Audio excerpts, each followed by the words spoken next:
Hola, mi nombre es Juan Ignacio Veller y les traigo la segunda parte de pulso venoso, donde vamos a ver principalmente sus alteraciones y algunas cuestiones, sobre todo semiológicas, que no vimos en la primera parte. Repasemos entonces rápidamente cómo eran las ondas de pulso venoso. Había tres ondas positivas, cuya mnemotecnia habíamos dicho en la parte 1, que era A, C, B, y había dos ondas negativas, cuya mnemotecnia era el eje cartesiano, ¿se acuerdan en matemática? X, Y. ¿Cuáles ondas son observables? ¿Cuáles ondas yo veo semiológicamente? Veo la onda A y veo el colapso X. ¿Por qué? Porque son más prominentes. La onda A es la onda positiva más prominente y el colapso X es el colapso negativo más prominente. La onda C, la onda B y la onda Y son solo observables de manera invasiva a través de un estudio que se denomina yugulograma. ¿Sí? Bueno, con estos conceptos tenemos que tener en cuenta algunos datos más para entender lo que es patológico. Así que lo primero es cómo exploramos el pulso venoso. Lo primero que tienen que tener en cuenta es que el pulso venoso se explora en el cuello. ¿Sí? El primer dilema es que en el cuello tenemos arterias, ¿sí? Arterias y venas, ¿sí? Las arterias son las carótidas principalmente y las venas son las yugulares.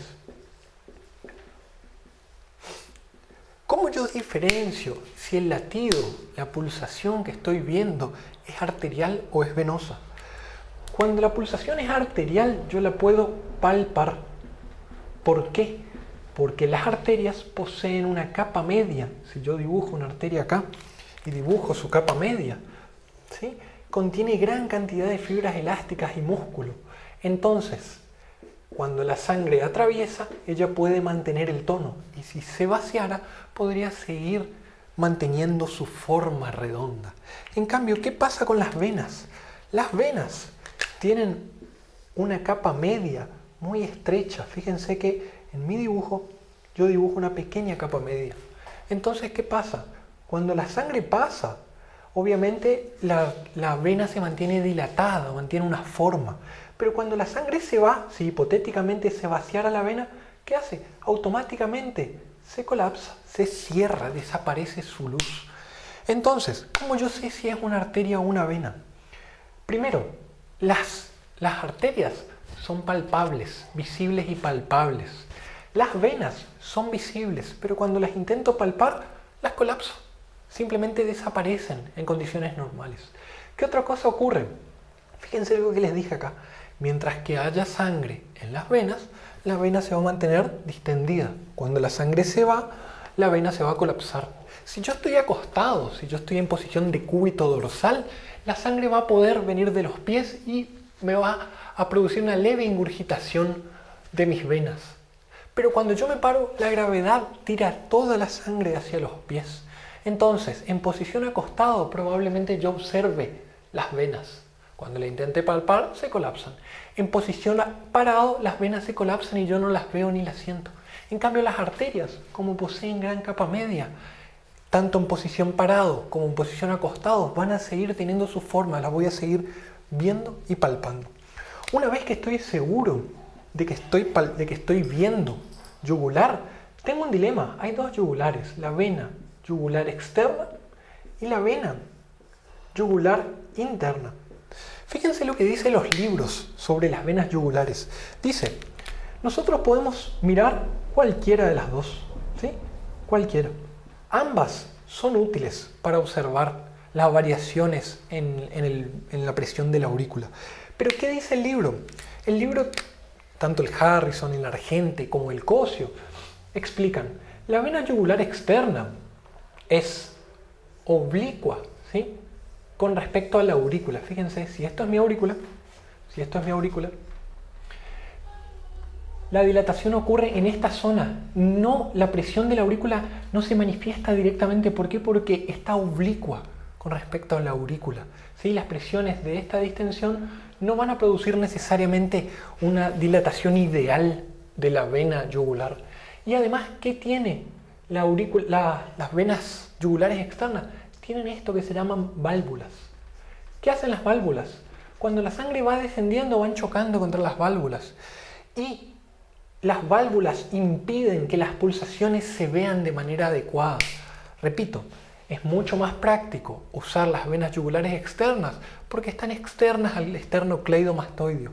Pero desde el punto de vista netamente teórico, son menos fidedignas, son menos reales las pulsaciones. ¿Por qué? Porque poseen válvulas y están oblicuas a la aurícula. ¿Qué pasa con las venas yugulares internas? Fíjense, está centrada con respecto a la aurícula y no posee válvulas. Entonces, la expresión de la dilatación de estas venas son expresión directa del pasaje de sangre y del aumento en la aurícula. ¿Por qué? Porque están centradas con respecto a la aurícula y porque no poseen válvulas. Entonces, pasando esto en limpio, ¿qué dice el libro? Miremos cualquiera. La más útil es la vena yugular interna. ¿Qué se ve en la práctica? La vena yugular externa, porque es más visible. Si nosotros vamos anatómicamente a buscar la vena yugular interna, la vamos a encontrar solo en su primera porción, en la porción del vértice inferior, del vértice interno de la clavícula con el esternocleidomastoideo. Y después ella pasa por detrás del esternocleidomastoideo escondiéndose. Entonces me cuesta mucho más verla en la práctica. Ahora que entienden cómo explorar y dónde explorar, vamos a ver alteraciones principalmente de la onda A. Entonces, alteraciones de la onda A. Primero, la alteración que más comúnmente se pregunta es ¿cuándo la onda A va a desaparecer? Recuerden, en condiciones normales yo observo la onda A por ser más prominente y el colapso X. Entonces, ¿qué yo veo?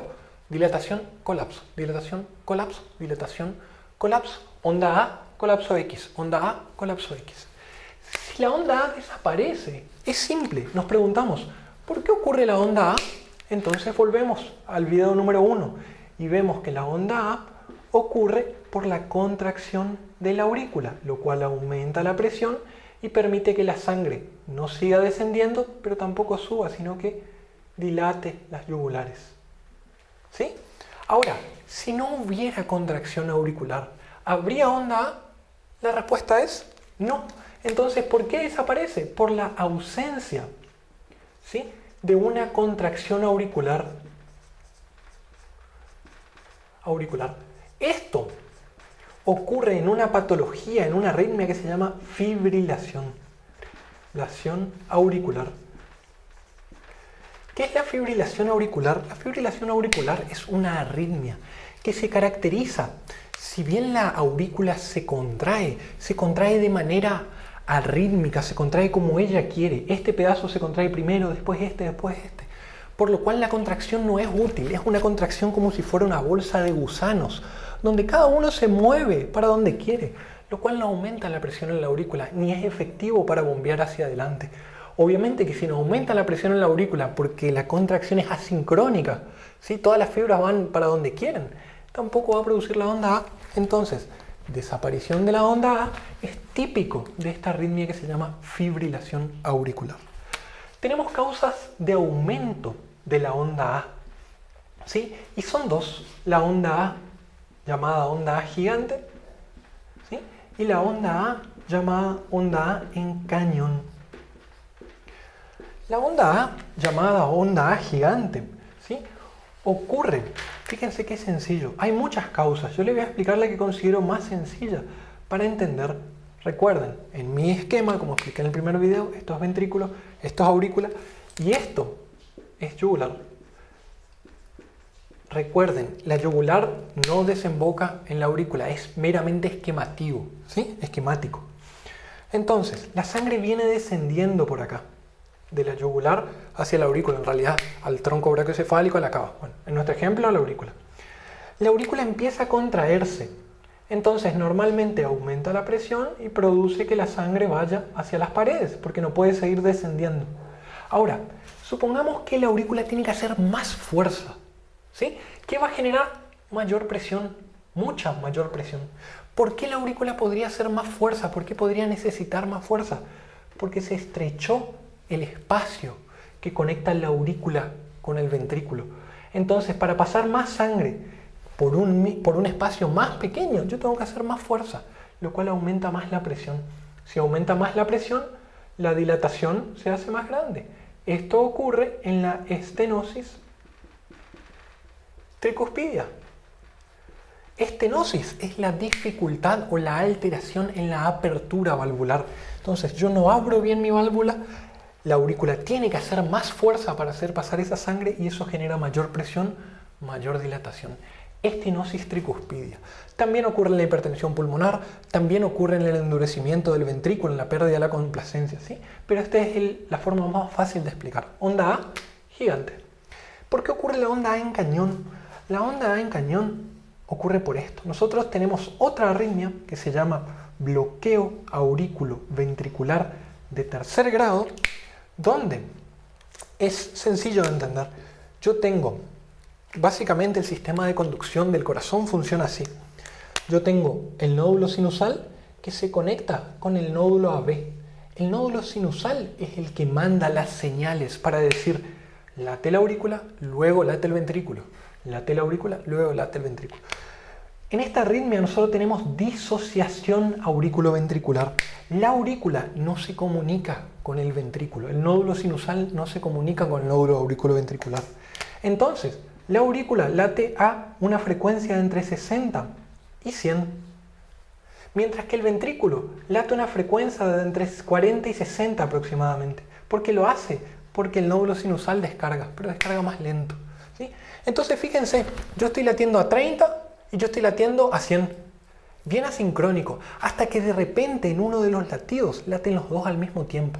Ocurre una contracción al mismo tiempo, eso nunca puede ocurrir. Debe haber un retraso donde la aurícula lata, luego el ventrículo reciba la sangre y lata, la aurícula se dilate y así.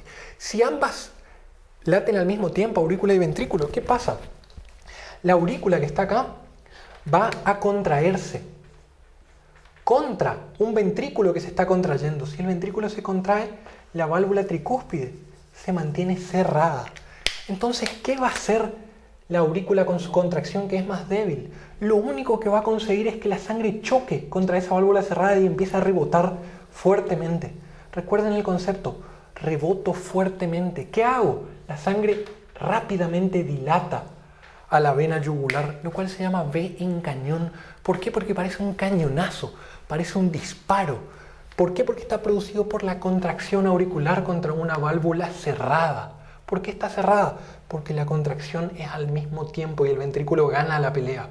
Entonces, es una onda rápida y fuerte, a diferencia de la onda A gigante. La A gigante es más lenta y más duradera. ¿Por qué? Porque es hasta que la sangre termine de pasar. En cambio esta, contracción, dilatación, terminó. Onda A en cañón y onda A gigante. Dos alteraciones típicas de alteraciones de la onda A. Bien, ahora vamos a las alteraciones de la onda B.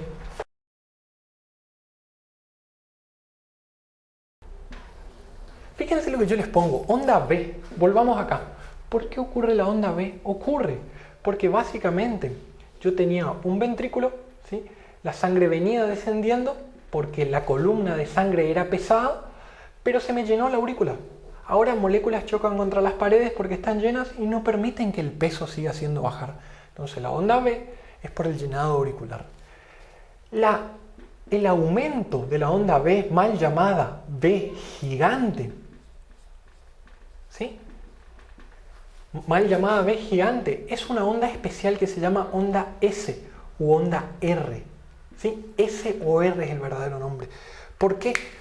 Llamarla B gigante está mal porque no ocurre por una alteración del llenado auricular. Ocurre por una alteración valvular. ¿Cuál es el problema en la B gigante? Fíjense. Yo tengo un ventrículo, una aurícula, y tengo una válvula tricúspide que no se cierra adecuadamente. Eso se llama insuficiencia. ¿Para qué está la válvula tricúspide? Para impedir que la sangre vuelva del ventrículo a la aurícula. Entonces fíjense qué sencillo.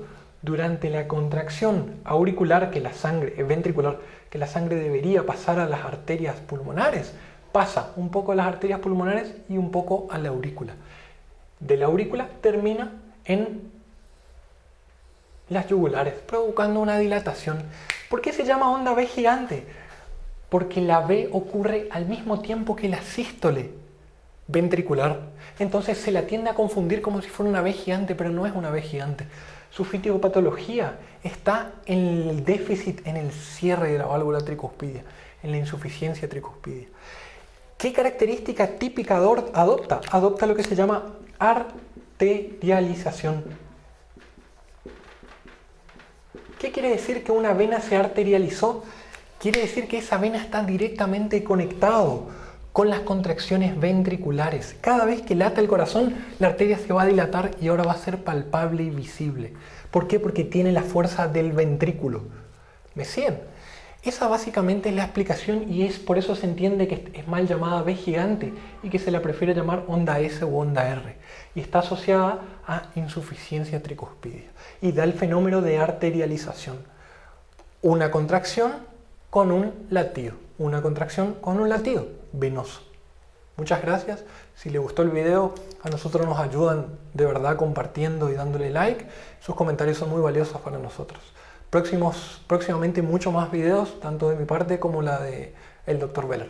Saludos, hasta luego.